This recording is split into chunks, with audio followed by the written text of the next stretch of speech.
Sir Jaganmohan Rao గారు, ఈరోజు good ఒక చీకటి రోజు అని చెప్పొచ్చు. ఎందుకంటే ఒక చరిత్ర 2 ఏళ్ల క్రితం ఒక చరిత్ర సృష్టించారు జగన్మోహన్ రెడ్డి గారు. 17 ప్రభుత్వ మెడికల్ కాలేజీలు తీసుకొచ్చి ఇదే సెప్టెంబర్ నెలలో 5 మెడికల్ కాలేజీలను ప్రారంభించారు 15న 2 ఏళ్ల క్రితం.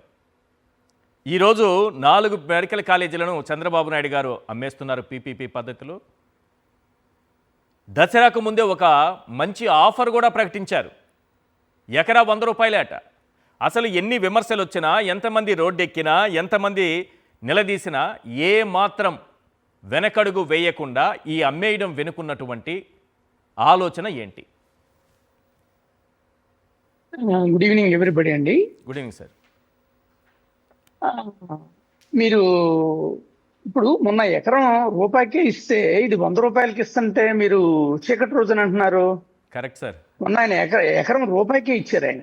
ఎక్సలెంట్ గా చెప్పారు. నా ఓట్స్ నేను విత్డ్రా చేసుకోవాల్సిన పరిస్థితి. Correct correct. ఇది 100 రూపాయలు, ఇది 100 రూపాయలు కదా. కరెక్ట్. 100 రూపాయలు కదా. దాన్ని బట్టి చూసారా, సంపద సృష్టించారు ఆయన. 1 రూపాయి నుంచి 100 రూపాయలకి తీసుకొచ్చారు. ఎక్సలెంట్. ఆ ఆ సంపద సృష్టిలో భాగంగా అందరికీ తెలిసిన విధంగానే వాళ్ళ పార్టీ వ్యక్తులకి వాళ్ళకే సంపద సృష్టిస్తారు ఆయన. అందులో భాగంగా మనకు కూడా రూపాయి నుంచి 100 రూపాయలకి చేశారు. ఒక్కసారి మీరు నిన్న కాక మొన్న ఓకే వే టు ఎస్ఎంఎస్ లో ఒక డిబేట్ జరిగింది. జయప్రకాష్ నారాయణ గారు, అలాగే హెల్త్ మినిస్టర్ గారు, అలాగే కిమ్స్ హాస్పిటల్ భాస్కర్ రావు గారు ఒక డిబేట్ జరిగింది. దానికి సంబంధించి కొన్ని 2-3 మాటలు మీకు ఇక్కడ చెప్పాలని అనిపిస్తుంది నాకు. ఆయన ఏం చెప్పారంటే, అంటే ద్వంద్వ ప్రమాణాలకి ఉదాహరణగా నేను ఇది మీకు చెప్తున్నా. ఆయన ఏమన్నారంటే, సజ్ కుమార్ గారు, స్పెషలిస్టులు వైజాగ్ లోను, విజయవాడలోను, తిరుపతి లాంటి పట్టణాల్లోనే ఉంటున్నారు కానీ పెరిఫరీకి వెళ్ళట్లేదు అని మాట్లాడారు. మరి అందుకనే కదా జగన్మోహన్ రెడ్డి గారు ప్రతి పట్టణంలో సూపర్ స్పెషాలిటీ వైద్య సేవలు అందాలి, దానికి ప్రామాణికంగా ఒక లోక్సభ నియోజకవర్గాన్ని తీసుకుని అందరికీ అందుబాటులో ఉండే విధంగా చేయాలనే కదా దీన్ని ఇంత గట్టిగా చేశారు. మీరు మాట్లాడిన మాటే, పెరిఫరీకి కూడా సూపర్ స్పెషాలిటీ వైద్యం అందాలన్నారు. దానిలో భాగంగానే కదా ఇది. అలాంటి వ్యవస్థని మీరు వే టు ఎంఎస్ లాంటి దాంట్లో పెద్ద పెద్దలతో మాట్లాడేటప్పుడు పెరిఫరీకి అందాలి అని చెప్పిన మీరు, ఇది ఏంటిది? ఇది పెరిఫరీ కాదా? పెరిఫరీకి అందించట్లేదా ప్రభుత్వం సూపర్ స్పెషాలిటీ సేవల్ని? వైద్య నిపుణులు పల్లెటూళ్ళకి రావట్లేదు, గిరిజన ప్రాంతాలకు రావట్లేదని మీరు చెప్పారు. మీరే చెప్పారు. మరి ఇప్పుడు ఈ మెడికల్ కాలేజీలు ఎక్కడ పెడుతున్నారు? ఎందుకు ఇక్కడికి స్పెషలిస్టులు వస్తారు కదా ఖచ్చితంగా. అవును.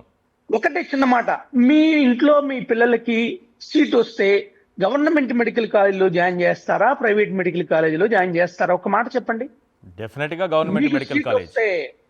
మరి అలాంటిది ఇన్ని గవర్నమెంట్ మెడికల్ కాలేజీలు వచ్చినప్పుడు భాస్కర్ రావు గారు ఒక మాట చెప్పారు, ప్రైవేట్ మెడికల్ కాలేజీలో బెడ్స్ అన్ని ఖాళీగా ఉన్నాయి, గవర్నమెంట్ హాస్పిటల్స్ లో మెడికల్ కాలేజీకి సంబంధించిన హాస్పిటల్లో 150% ఆక్యుపెన్సీ ఉంది. అంటే ఏంటి?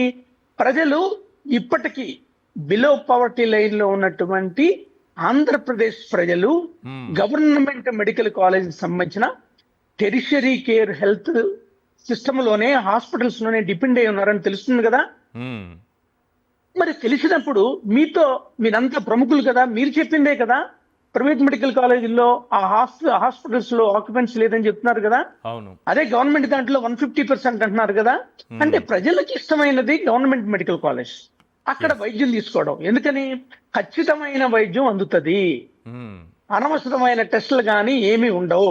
అలాగే వైద్య విద్య అక్కడ చాలా బాగుంటది. కాబట్టే మనకు సీట్ వస్తే, మన పిల్లలకి సీట్ వస్తే ఫస్ట్ ప్రిఫరెన్స్ గవర్నమెంట్ మెడికల్ కాలేజే కదా, ప్రైవేట్ కాదు కదా.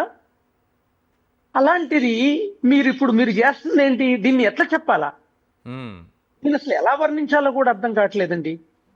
అసలు ఎంత ఇది పేద విద్యార్థుల చదువుకు కానీ సార్, పేదల వైద్యానికి కానీ ఈ ప్రైవేటుకి అప్పగించడం వల్ల కలిగే నష్టం ఏంటంటే ఏం చెప్తారు? ఇప్పుడు అదేనండి సుస్పష్టంగా కనపడుతుంది. ఇన్ని ప్రైవేట్ మెడికల్ కాలేజీల్లో ఇన్ని బెడ్ల ఖాళీగా ఉన్నాయంటే మ్మ్. పబ్లిక్ అక్కడికి వెళ్ళట్లేదనే కదా. ప్రజలు ప్రైవేట్ మెడికల్ కాలేజీల్లో వైద్యం స్వీకరించడానికి రెడీగా లేరు. దానికి గల కారణం ఖర్చులు రకరకాలైనవి. అవును. అలాగే వైద్య విద్యను అభ్యసించడానికి ప్రతి వాళ్ళు కూడా ఆప్ట్ చేస్తుంది గవర్నమెంట్ మెడికల్ కాలేజీలే, మ్మ్. దాటితే ప్రైవేట్ మెడికల్ కాలేజీలు. మీరు గమనించారు కదా, మొన్న బయట నుంచి వచ్చిన పిల్లలకి రిజిస్ట్రేషన్కి ఎంత ఇబ్బంది పెట్టారు. మ్మ్. అసలు ఇవన్నీ ఉండకూడదు, మన పిల్లలు మన రాష్ట్రాల్లోనే చదువుకోవాలి అని ఖచ్చితంగా చదువుకుంటే మన పిల్లలు మన వాళ్ళకే వైద్యం అందజేస్తారు. అవును. గవర్నమెంట్ మెడికల్ కాలేజీలో జరిగే వైద్యం మ్మ్. సేవది. రకరకాలైనటువంటి ప్రజలు వస్తారు, చాలా పేదవాళ్ళు వస్తారు, వాళ్ళ సామాజిక ఆర్థిక పరిస్థితి తెలుస్తాయి. ఇలాంటి వ్యక్తులకు మనం సేవ అందించాలనేటువంటి దృక్పథం గవర్నమెంట్ మెడికల్ కాలేజీలో చదువుకున్నటువంటి విద్యార్థులకు ఖచ్చితంగా ఉంటది. లక్షల పోసి ప్రైవేట్ మెడికల్ కాలేజీలో చదివిన వాళ్ళకి వీళ్ళకి తేడా ఉండదంటారా? కరెక్ట్. ఉండదంటారా? ఉంటుంది ఉంటుంది సార్. సో మీరు మ్మ్. వ్యాపారం చేయదలుచుకున్నారు, వ్యాపారం చేయదలుచుకున్న దాంట్లో భాగంగా మీరు మీ వాటిని మీరు వ్యాపారం చేసుకోండి. అవును. ప్రజల సొమ్ముతో ప్రభుత్వ సొమ్ముతో చేసినటువంటి వాటిల్ని మీరు ఈ విధంగా చేస్తున్నారంటే అసలు మిమ్మల్ని ఏమనాలో కూడా అర్థం కావడం లేదు. అంటే అసలు ఎట్లా చెప్పాలి దీన్ని?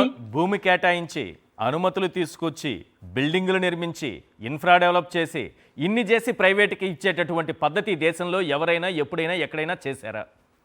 సార్ మీకు చిన్న ఉదాహరణ, నంద్యాల మెడికల్ కాలేజీ ఓపెన్ అయిన తర్వాత అక్కడ ఉన్నటువంటి ప్రొఫెసర్ చెప్పిన మాట ఏంటో తెలుసా? మ్మ్. ఇంత అత్యాధునికమైనటువంటి సౌకర్యాలు ఉన్న క్లాస్ రూమ్స్ పాత గవర్నమెంట్ మెడికల్ కాలేజీలో కూడా లేవని చెప్పారు. Excellent. అంటే ఎంత చిత్తశుద్ధితో చేసాం మనం, అవును. ఏమి ఆశించి చేసాం ఇది. మ్మ్. ప్రజలకి మెరుగైన వైద్యం రావాలి, ఆంధ్రప్రదేశ్ లో పిల్లలు మెరుగైన వైద్య విద్యను అభ్యసించాలి. అవును. ఈ వైద్యానికి కేర్ ఆఫ్ అంటే ఆంధ్రప్రదేశ్ గా ఉండాల్సిందే. దాంట్లో భాగంగానే అన్ని చేసాం మనం. అర్బన్ హెల్త్ సెంటర్స్ అన్ని, విలేజ్ హెల్త్ క్లినిక్లు ఇవన్నీ చేశాం కదా. మ్మ్. అలాంటి వాటిల్ని ఎకరానికి ₹100 ఇస్తున్నారంటే వాళ్ళంటే ఏదో బిజినెస్ చేస్తున్నారు, ఏదో చేస్తున్నారన్నారు. ఇదేంటిది? మన సొమ్ముతో మనం కట్టించి ఇన్ని 100 ఎకరాలని, ఇంత ఖరీదైన వాటిని ఎవరి చేతిలో పెడుతున్నారు? అసలు వీటిని పెట్టిన ఉద్దేశం ఏంటి? మీరు చేస్తుంది ఏంటి? మ్మ్. దీన్ని ఎట్లా చూడాలి? ఎట్లా చూడాలంటే ఒకటే, మీరు సంపద సృష్టిస్తున్నారు, మీకు సంబంధించిన వాళ్ళందరికీ సంపదని సృష్టిస్తున్నారు. సృష్టిస్తూ మ్మ్. ఆరోగ్యం పట్ల మీకున్నటువంటి దృక్పథాన్ని క్లియర్ గా తెలియజేస్తున్నారు. దానికి తగ్గట్టుగానే ఆంధ్రప్రదేశ్ లో వైద్యం ఏ విధంగా ఉందో మనం క్లియర్ గా చూడొచ్చు. మన తురకపాలెంలో కనీసం మంచినీళ్లు కూడా ఇవ్వలేని పరిస్థితి. అవును. విజయవాడలో 5,000 మంది పారిశుద్ధ్య కార్మికులు ఉండి, మ్మ్. 225 మంది ఏములుండి, 500 మంది శానిటరీ ఇన్స్పెక్టర్స్ ఉంటే మ్మ్. అక్కడ డయేరియా ప్రబలితే మీరు చెబుతున్నది ఏంటి?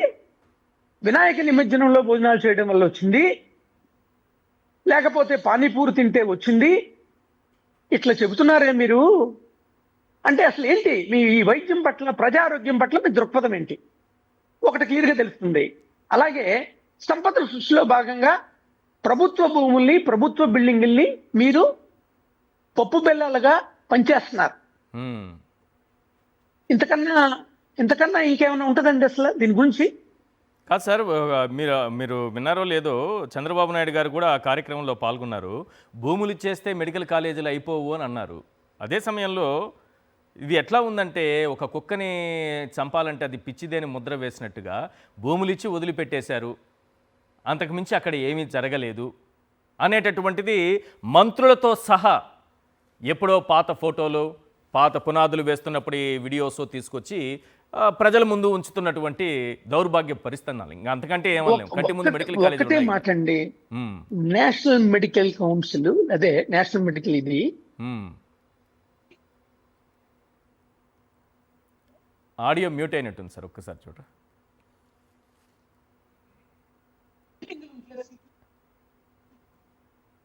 గుడ్డిదా? అసలు ఎంత హాస్యాస్పదం. మనం ఫేజ్డ్ మేనర్ లో చేస్తామని చెప్పాం, ఫేజ్డ్ మేనర్ లో చేసాం. 5 కాలేజీలు ఓపెన్ చేసాం, 5 కాలేజీలు రెడీగా ఉన్నాయి, సీట్లు కేటాయిస్తే మాకొద్దని చెప్పిన మీరు ఈ 5ని స్టార్ట్ చేస్తాం, మిగతా కూడా స్టార్ట్ చేస్తాం అని చెప్పాం మనం. Yes. ఒక ఫేజ్డ్ మేనర్ లో వెళ్తున్నాం.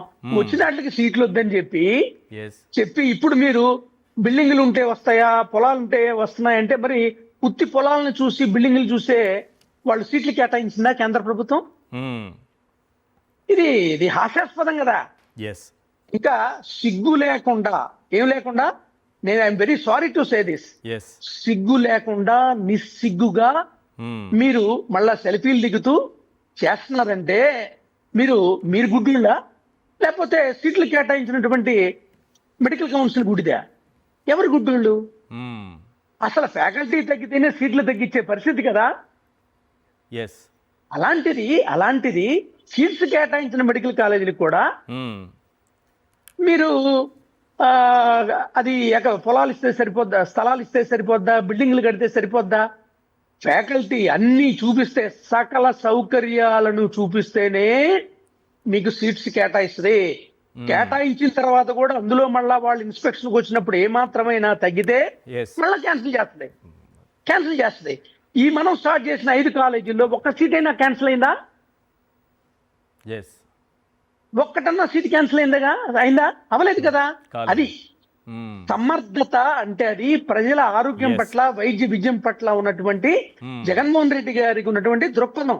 ఏ లేదండి, మొత్తం మీద చూస్తే జగన్మోహన్ రెడ్డి గారు అన్ని వ్యవస్థల్ని ప్రజల దగ్గరికి తీసుకొస్తున్నారు కాబట్టి ఆ వ్యవస్థలన్నింటినీ సర్వనాశనం చేసేయాల్సిందే. ఏ వ్యవస్థ ఉండకూడదు, ఏ ఒక్క వ్యవస్థ కూడా ఉండకూడదు. అన్ని వ్యవస్థల్ని సర్వనాశనం చేసేయాల్సిందే. రకరకాలుగా మాట్లాడారు. ఇప్పుడు అసలు మీరేంటి, మీ పరిస్థితి ఏంటి, అసలు మీ ఉద్దేశాలు ఏంటి, మీ పరిస్థితి ఏంటి, మీరు మాట్లాడేది ఏంటి, మీ వ్యవహార శైలి ఏంటి? దీన్ని ఎట్లా చూడాలి అసలు? రైట్. వాళ్ళంటే రకరకాల మాటలతో మాట్లాడారు. మిమ్మల్ని ఏమని మాట్లాడాలా? కరెక్ట్. మిమ్మల్ని ఏమని మాట్లాడాలా?